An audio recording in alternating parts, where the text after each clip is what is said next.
No, more weight kasi for one, I know mas mabigat. And the more heavy, the more pressure the water is pushed in. Lolo! Lolo! Mas lalo po akong na-motivate nung nagkaroon po ng pabigat, kuya. Sa totoo lang. In-expect ko na siya na hindi naman ganun nga po kadali lahat ng bagay. Kaya! Lolo!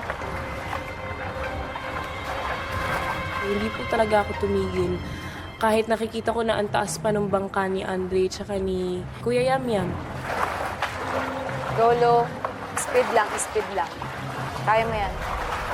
Sabi ko, kaya mo yan, go, go, speed, speed. Sabi ko kung gano'n. Tsaka nagagabayan po namin siya, kuya. When I glanced over and I seen Lou's boat, the tip of her boat was starting to touch the water. And I turned around, I'm like, oh no, come on, Lou, don't give up.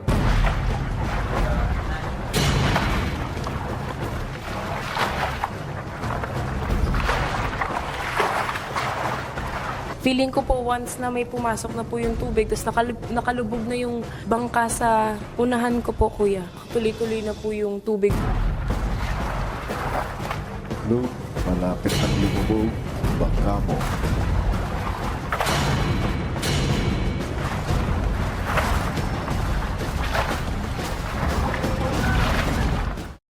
Sa pagpapatuloy ng big jump, si Lou ay hirap pa rin sa pagpasok ng tubig sa kanyang bangka.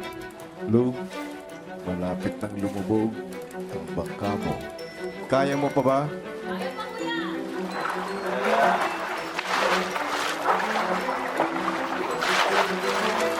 Nice, Lo.